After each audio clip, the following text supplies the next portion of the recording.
E aqui no estúdio vamos conversar com o deputado federal e presidente do PSL, Luciano Bivar. Aproveitando então que a gente já acabou aí de mostrar o desembarque do esporte, vamos saber do deputado também se ele acredita então que o seu esporte, deputado, deve escapar do rebaixamento. Olá, boa noite, seja bem-vindo. Há esperança para o esporte? Eliane, acho que sim. Claro, não depende exclusivamente do esporte, mas eu acho que a camisa do esporte pesa no jogo contra o Santos aqui. Eu acho que a gente tem tudo para ter uma vitória. Agora, infelizmente, vamos depender de outros resultados. Quem torce pelo Leão fica na torcida, sem dúvida. É verdade. Mas a nossa pauta principal de hoje é política. Então, eu já começo o seguinte. O senhor é presidente nacional do PSL, o partido do presidente eleito Jair Bolsonaro. Como foi que aconteceu esse acordo de filiação do Bolsonaro ao PSL? Olha, eu estava até comentando há pouco que a gente sempre foi um partido liberal. Nós tínhamos sempre esse sentimento de ter um projeto liberal dentro do partido. E no momento, então, que o Jair se aproximou do partido com sua pauta liberal, com o próprio Paulo Guedes, e a gente teve absoluta certeza de que a gente podia levar avante, principalmente com ele. Ele já era líder das pesquisas. Então, isso foi mais fácil de a gente conciliar o sentimento do Jair com a convergência do que o nosso partido propunha. Então, tudo isso facilitou para que ele viesse para o PSL. E já acreditou também na eleição? Ou foi uma surpresa? Na eleição? Sim, porque eu mesmo na primeira reunião eu dizia para Bolsonaro de que a candidatura de Lula era uma ficção. Ele estava todo envolvido naquele lava-jato, já tinha sido julgado no primeiro momento. Então, eu acho que depois do Lula, eu não via um outro candidato com tanto sentimento de liberalismo do que ele.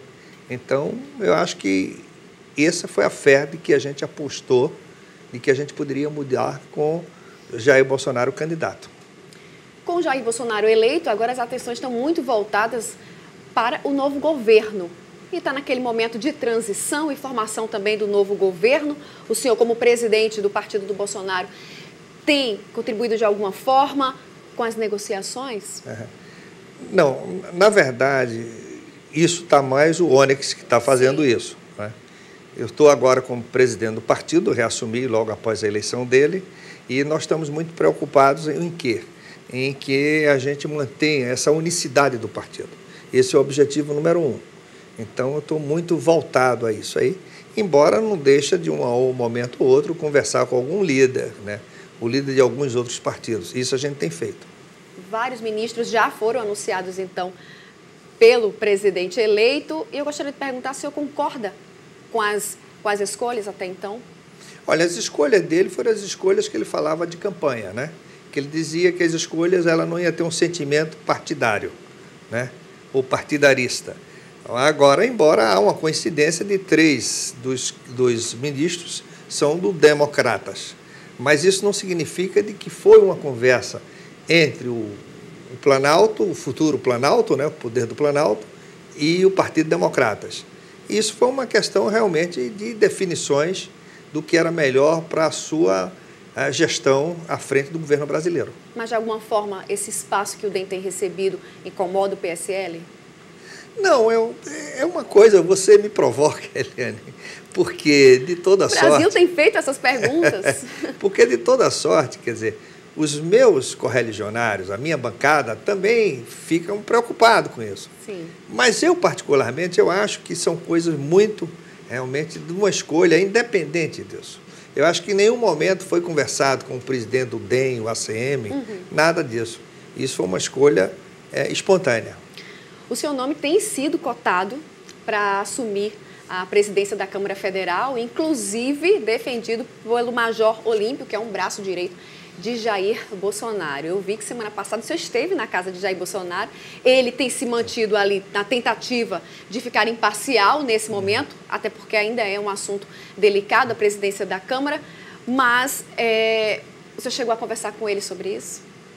Olha, o sentimento dele é se abstrair, quer seja do Senado Federal, que seja da Câmara Federal. Por quê? Porque até mesmo ele é um sentimento dele. Eu acho que se a gente trazer para o PSL, talvez diminua o espaço de novas configurações em torno da governabilidade. Não digo nem governabilidade, enfim, de apoiamento a determinadas reformas. Então, esse é um sentimento dele. E, por outro lado, também, como se fala que ele é tanto autoritário, ele chega lá, já indica o candidato do partido dele para ser presidente da Câmara, também é uma coisa delicada. Então, eu acho que tudo isso ele toma em consideração e eu sinto isso. Embora eu, como preferido do Major Olímpio, da Joyce, da bancada quase toda, eu fico numa situação muito delicada, porque eu fico muito preocupado mais com o governo do Bolsonaro, tá certo? Do que o partido efetivamente ter uma participação na Câmara, tá certo? Em detrimento do desempenho dos projetos de lei, das reformas que a gente quer. Então é esse sentimento que passa por mim.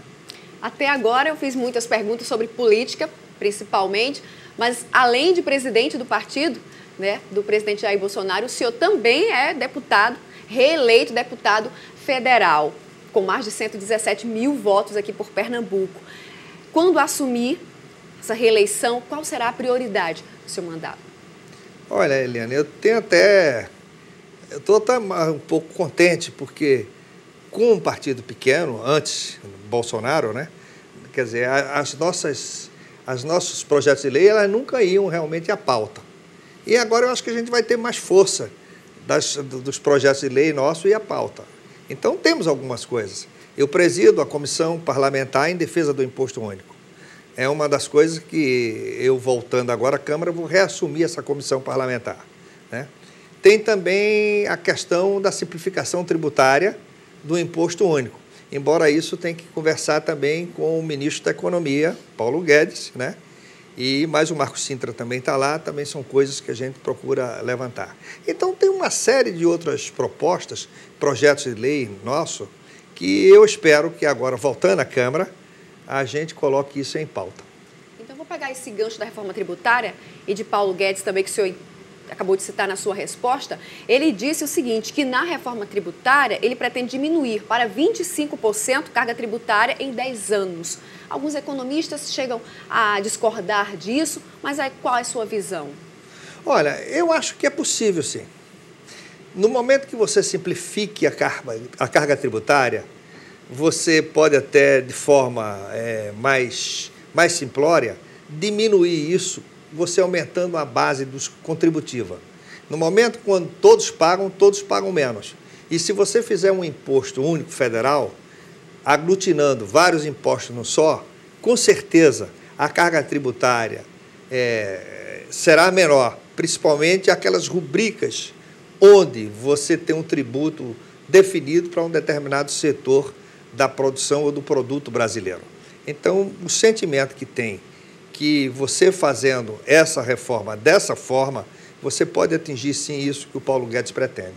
Ainda sobre reforma, mas agora reforma trabalhista. O senhor também é empresário e deu declarações falando sobre a melhoria da reforma trabalhista. Qual seria esse ponto de melhoria?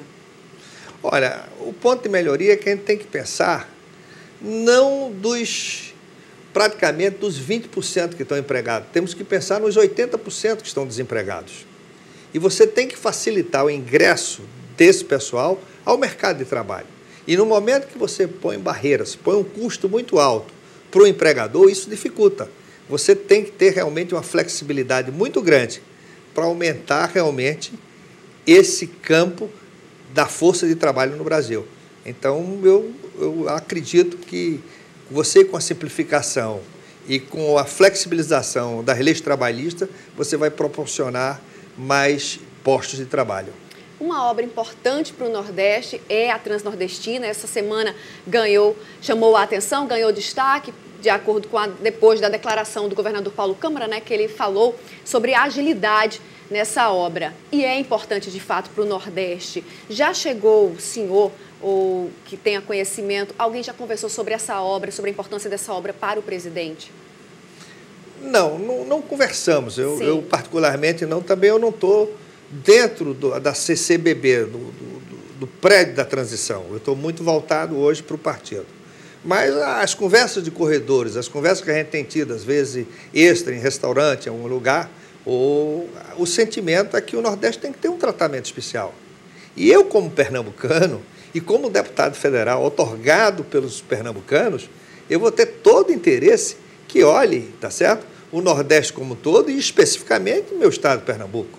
Então, é um sentimento que hoje, e que paira realmente hoje no futuro Planalto que vai dirigir o nosso país. Sempre visando no futuro, já encerrando então a nossa entrevista, a nossa expectativa realmente é de esperança. E agora eu falo não só como jornalista, mas como brasileira também. E eu também, desejo Eliane, boa sorte. Muito obrigado pela oportunidade, obrigado a vocês, pernambucanos, e eu espero que a gente corresponda a cada voto que foi depositado na urna em cima do nosso governo.